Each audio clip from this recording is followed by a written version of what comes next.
Très souvent, à propos de la vision, j'entends dire « c'est un outil adapté aux grosses entreprises, pas à nous » ou « nous l'avons déjà écrite avec des consultants il y a 3 ans, c'est fait ».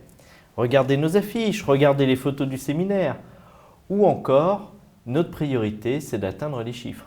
Et pourtant, au-delà des visions soigneusement rangées, des affiches diffusées dans les services autour de quelques valeurs ou de quelques objectifs, elle est bien au cœur du déploiement de l'intelligence collective, indispensable à nos organisations pour maîtriser le changement, préparer l'avenir, mobiliser les équipes, créer les conditions de performance durable et tenable.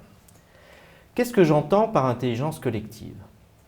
Si je devais donner une définition simple, je dirais qu'il s'agit de créer une dynamique permanente entre des collaborateurs co-responsables qui partagent les mêmes enjeux, qui partagent un même cadre de référence, c'est-à-dire qui se comprennent, qui partagent des mêmes outils de gestion et de communication, qui sont en accord sur les finalités et le business model, où, comment, dans quel cadre juridique déploie-t-on l'activité.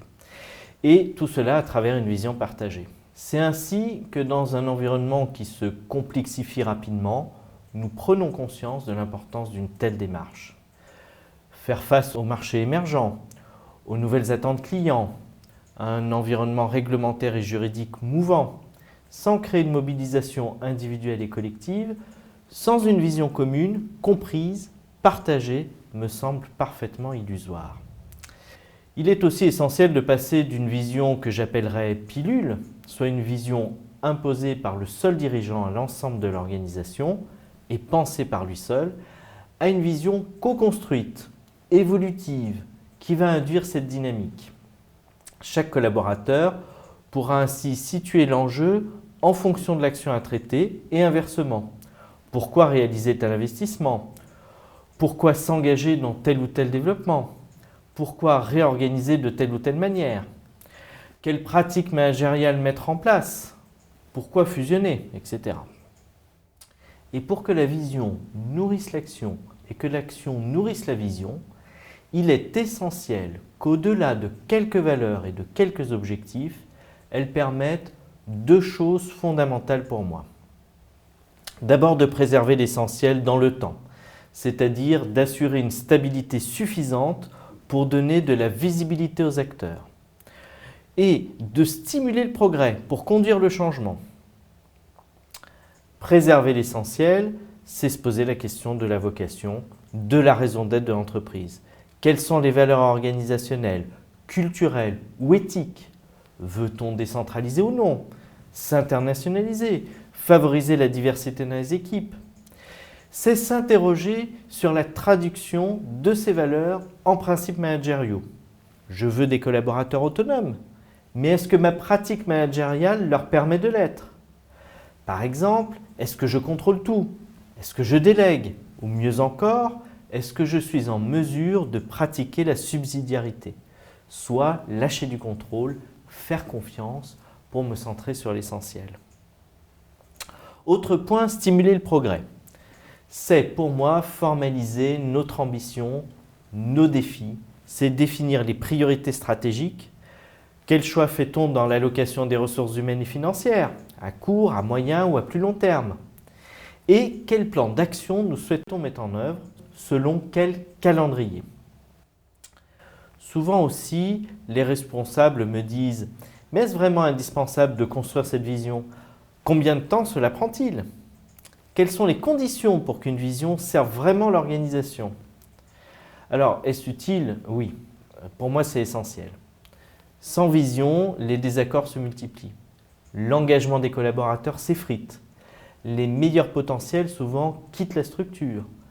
Et l'entreprise peut rater des virages ou des opportunités essentielles de rachat, de rationalisation, de croissance. Les exemples sont nombreux, en France comme à l'étranger, dans des domaines très divers comme le numérique, la métallurgie, l'informatique, les télécommunications, le transport, où des acteurs majeurs sans vision cohérente se sont fait balayer en très peu de temps. Est-ce long de co-construire une vision? C'est d'abord un outil qui, pour être utile et performant, doit faire l'objet pour moi d'un débat permanent. Lorsque les collaborateurs se connaissent bien, depuis quelque temps, qu'ils ont déjà beaucoup partagé d'expérience, une première formalisation rapide peut être faite. Si en revanche l'activité est nouvelle, si les enjeux sont vitaux, si l'équipe s'est récemment constituée, alors il sera probablement important de porter une attention accrue à cette première formalisation. Ensuite, action et débat permanents nourriront cette vision. Alors concernant les conditions d'efficacité, j'en vois au moins 5. La première, c'est d'opter pour une démarche d'élaboration légère, souple, adaptable et accessible au plus grand nombre. C'est ensuite de réfléchir aux conditions de déploiement dans l'ensemble de l'organisation. C'est aussi de vérifier la mise en cohérence du management. Quelle qualité d'entretien d'évaluation? Quel principe de rémunération veut-on mettre en œuvre? C'est aussi être attentif à l'exemplarité de la direction.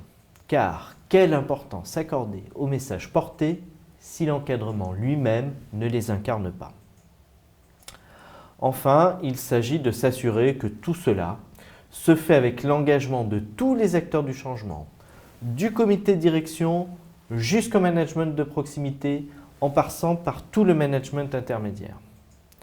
Voilà ce que les équipes de convergence proposent quand elles vous accompagnent sur la vision, une vision co-construite de la performance collective et durable, de l'engagement, de la maîtrise du changement.